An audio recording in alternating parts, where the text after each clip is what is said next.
Okay, this is going to be an interesting one. I'm just out walking the hound. Thought I'd get this done now because I've got a few things to say, and obviously she's going to do a poo at some point. I'll have to stop and pick that up. That's going to be interesting. Interesting. And I'm not sure how well the sound will be picked up, but I'll do it anyway. So I've finished reading Dan Brown's Happy. I was fairly disappointed in all. I mean, I can't really blame it for not answering every problem I ever had, but I just thought there wasn't much substance in there. Well, maybe just not much that I hadn't really considered. I hadn't already figured out. Anyway, Jordan Peterson conversation with Matt Dillahunty that happened recently. I really liked that one. That was an interesting one. Nice and heated at times and things like that. And I had no idea. Well, I'll just read the thing anyway. Jordan Peterson, Matt Dillahunty. Jordan pretty clearly thinks Christ is the perfect archetype, or at least best one we have. I wonder why he thinks that is the case, or rather how that came to be. So as in why he thinks around the first century, second century, they managed to write the best book ever. What happened? What was so great about those people writing that, and why? Anyway, I wonder why he thinks that's the case, or rather how that came to be. Obviously, stories with strong protagonists have followed the story of Christ fairly closely and drawn much inspiration from it. And similarly, the story of Christ shared an awful lot in common with the mythical stories that preceded it. I want to know why he thinks it was perfected in the story of Christ, and how this came to be. What made the authors of the Bible so much better at capturing this archetype than those that tried before and after them? Why is the Bible better than David Copperfield? Why is the Bible better than Hercules? Why is it better than Pinocchio, who he loves so much? And why... Oh, hang on, she's done a poo. Nope. And why... Oh, has she? Yes, she has. Hang on, one sec. This is why I don't like pets. I don't like having to pick up things' poos. I also don't like them because they don't really offer me much pleasure. I'm obviously a psychopath. Why is it better than Pinocchio, who he loves so much? And why, unless he doesn't believe this, is the Bible better than it would be possible for someone to write now or ever?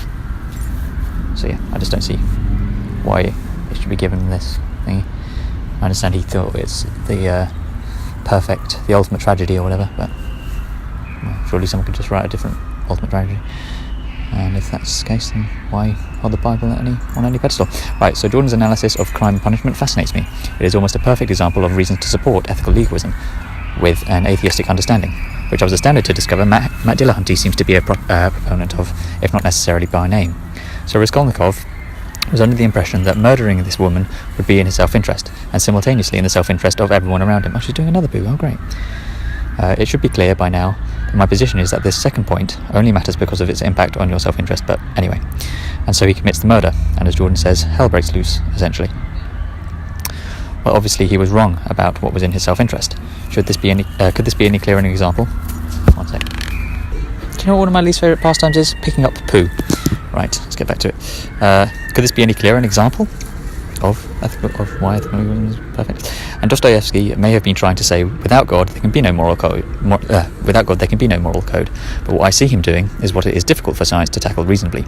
It would be difficult to conduct a controlled experiment of all the possible actions and non-actions in almost all scenarios in order to statistically determine which actions were most likely to pan out in the interest of the agent, and even harder to do so when considering, once these assertions are made, how they might change when enacted by individuals forced to interact with similarly behaving individuals.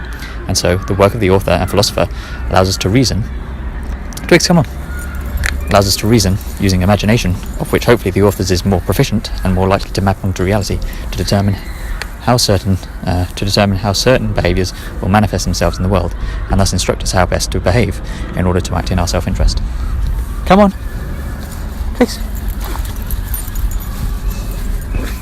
Okay, Twiggy. Final one, thank God. I was thinking more about my qualms with attractiveness and partner selection and whatnot, and think I've noticed something that may offer a glimmer of hope, even if it retains some of the moral ugliness I despise. I'll talk from the perspective of women selecting men, because I actually feel I have thought about this more, as it directly affects me more and has been more in my interest to think about. I have come to the conclusion that there are at least 3 reasons a woman will want to be with a particular man, 2 of which I despise, and the third I probably should despise, but actually think might be the best we can hope for. 1, for financial stability.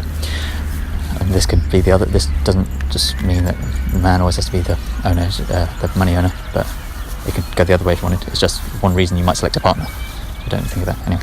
For financial stability, a woman or man might perceive a man or woman to be of sufficient status/rank or capable of earning a sufficient income to satisfy her financial and social life. Physical attractiveness. 2. Physical attractiveness. Probably a remnant of our survival of the fittest mate selection process that is less essential today, but it is undeniable that both sexes find sexy people sexy, and it feels good to have a sexy person have sex with you, or at the very least express interest in you. 3. She enjoys spending time with you.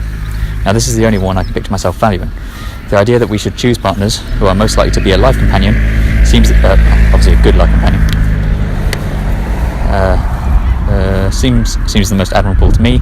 Now it is obviously the case that some traits of companionship are going to be more prevalent in certain people through their genetic disposition and environmental factors they do not deserve any more than anyone else. But it is conceivable that everyone could find someone whom they could form a relationship with, in which both parties simultaneously enhance the other's life experience. Perhaps this seems obvious given my emphasis on symbiosis as a fundamental characteristic of goodness.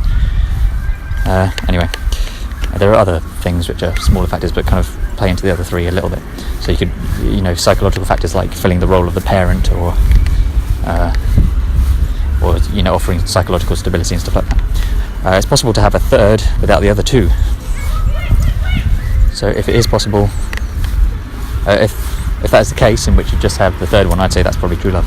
Well, if you can have the third one without the other 2, so maybe if you can enjoy the company of someone so much that you're happy to spend your life with them even if they're poor and ugly, I'd say that's probably...